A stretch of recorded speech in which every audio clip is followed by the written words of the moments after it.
expecting like a quick rainstorm from a hot day. It was 91 degrees today. Yes. No, I'm not moving. You stay. It was 91 degrees today, and it's cooling off now with the storm that's coming through. I love it. That's my hat. My mom gave it to me. It's my hat from when I was 18. Corn is looking good. Thinking I'm gonna be planting them. At least most of them. There's a few small ones back there, but most of them are gonna get planted this weekend. Today is Tuesday, so by this weekend definitely we'll get these into their forever pots. All right, all right, all right. That's what's up. I'm very excited about that. Greenhouse stuff. Greenhouse is a mess. It's just like, because we have to store the extra feed bags in here and the open straw, so that stuff is in here. Extra soil. I can harvest some of that kale, so that's looking good. Oh yeah, this was a bush bean. This can go out as well. My lemon balm is growing. Look at that. These are those extra tomatoes that I have. More lemongrass. Things are looking good in the greenhouse. Those old herbs have bolted and died. Those are like cilantro and parsley that were in here. So I'm gonna go ahead and get rid of that. But everything's looking good. I'm gonna give it everything a water today because it gets hot in here. That's for sure. Alright, so 2 days ago, I think it was, we could not find one of the chickens after they were free ranging, and the greenhouse had opened up. The kids went down the street thinking she'd hop the fence, all kinds of stuff. I said, check out back one more time. Oh, look, she messed up my stuff. So she was in here.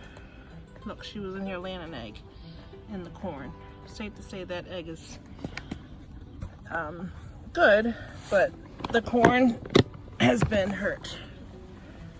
I mean, not corn, carrots. Oh, Lord, carrots I'm in.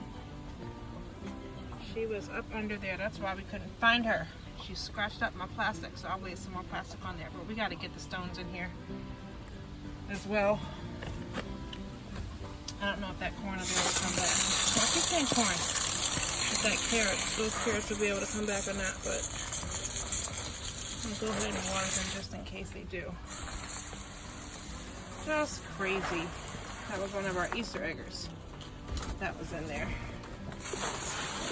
I don't need to water the lettuce because that stuff's dead. I'm just feeding the rest of it to the animals. And I want to pull that out. I have a plan for doing lettuce next time. I didn't know what to do with the lettuce first. I put it in these seed trays. But I'm gonna put some little planters and do them next time. But I'm gonna save the soil because the soil is good. So I'll wait till these all die out and get rid of all the plant remains that are in there. But I will be putting them in a different kind of planter going forward. Now that I kind of know which lettuces I like and what I want to do there. It's all about, I guess, trying things and experiencing what you like, what you don't like, what works, what doesn't work for your area, for your space. I mean, you guys know we are really maximizing what we can produce with the space that we have. And I hope I encourage you all to do that. You know, like if you think that you can't do it, all I have is a balcony. All I have is, you know, my front steps and my porch or whatever. You can do it, especially in we container garden. Like, you can do it. You don't have to have a greenhouse. Yes, it helps. It was something that I wanted to have so I could get the gross light portions, some stuff out of my house. But I mean, I didn't have to have this. I did plenty last year without this. but I just wanted to do even more because I'm trying to feed my family as much as I can outside of the grocery store. So, you know, I wanted a little more, but you know, you guys can do this too. Doesn't matter how much space you have. You can do something. Doesn't matter how much time you have. You know, depending on what you plant, you know, you can have things set on a timer. It self-waters. You just have to make, you know, check on it every once in a while. Whatever, do something. Plant something. You can do it. Whatever it is. Corn is heavy on feed, so I want to give that corn nice water. All right, that's everything for there. I'm gonna clean off my egg. Just set it in there. Crazy sweet pea. Sweet pea girl, you were in there laying an egg. That's why we couldn't find you. Eggs get laid in the nest boxes, little girl. You hear me? That's sweet pea right there. Her. You don't lay your eggs in the carrots. No laying eggs in the carrots. You hear me, sweet pea? No laying eggs in the carrots. You hear me? Looks like we have another girl learning to lay her eggs. That's Sbeck, the other barred rock. The first one's already laying.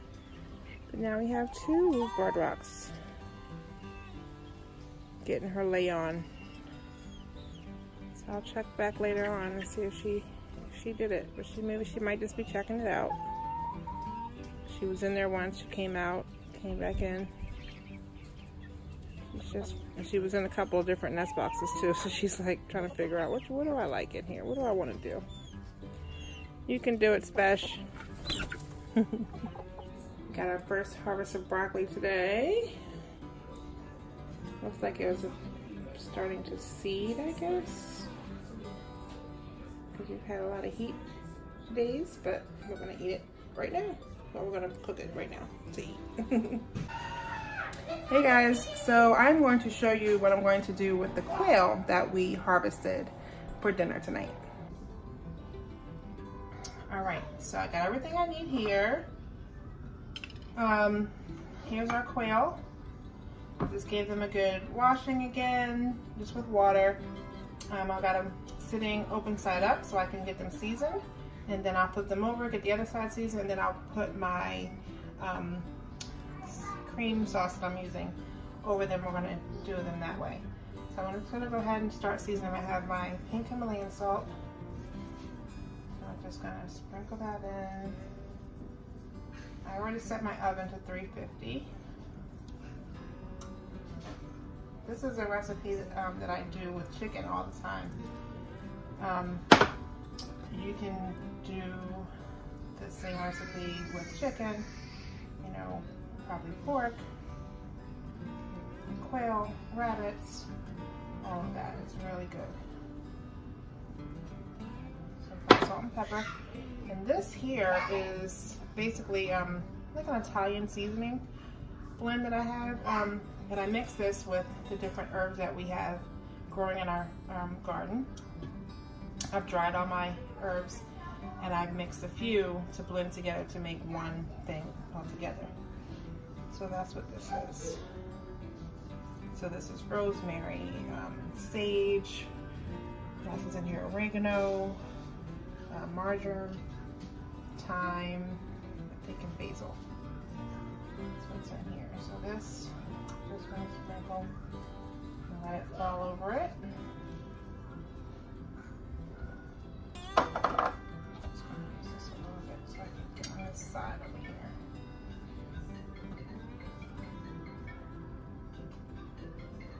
Somebody's phone is ringing.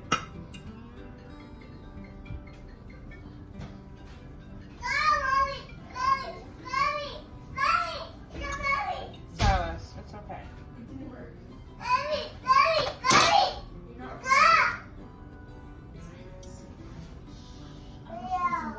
Okay, so that's on there.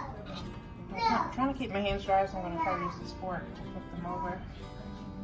And the only thing that's in the bottom of this pan already was olive oil. So this is not going to work, but I have to messy up one of my hands.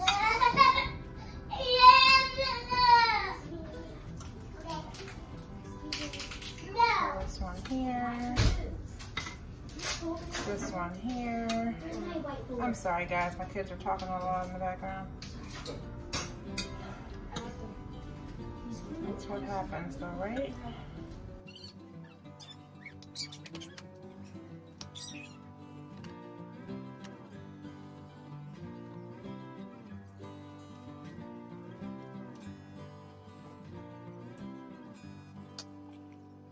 Have some cream of chicken.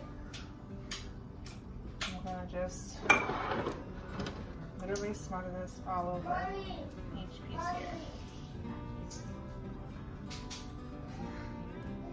This is so good with chicken. The cream of chicken, you can use cream of mushroom. And sometimes instead of putting it right on here, I will cook this in a separate pan and put my same seasoning on it that I put in the chicken with a little bit of butter, and let that like heat up first while the chicken's already cooking in the oven, and then I will smother it on there afterwards. It's very good. But it's late today. It's already 7:18 because I had a tutoring session, so I got home late. Didn't have time to get this done earlier. So we are pressed for time, so I'm not doing that this time.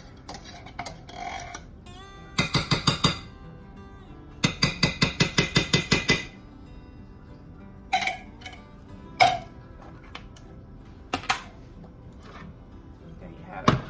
So I will give another extra little sprinkle of the rest of my seasoning here.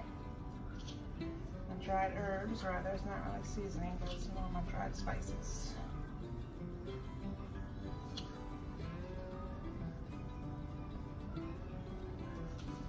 So like this, I mean, this is not going to take long to cook.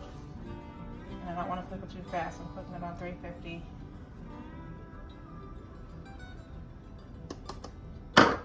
Make sure it's covered and it'll be good.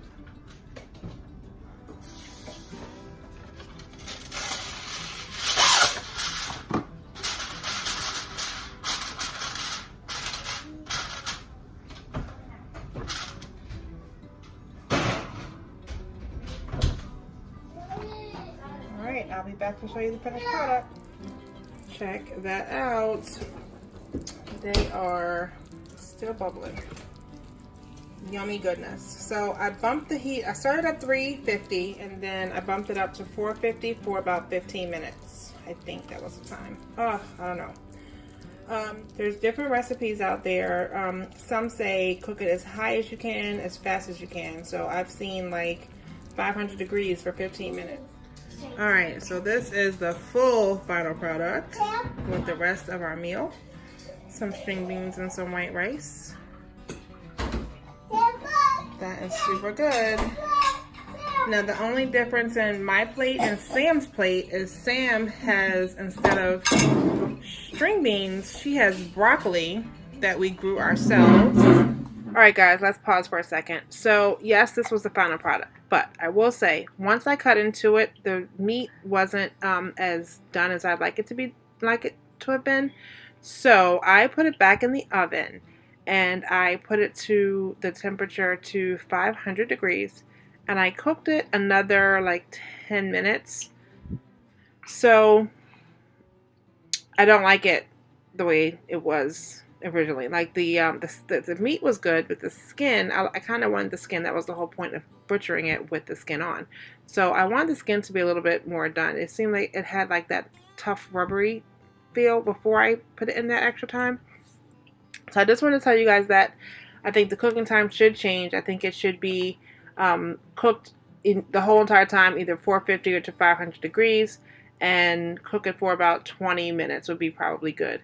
And I also did, yes, cook it with the foil off for that last bit of time. So if you're going to do that, I would probably cook it with the foil on first, and then in the last 5 minutes, cook it with the foil off. That way you do get it nice and crispy. Thanks for watching.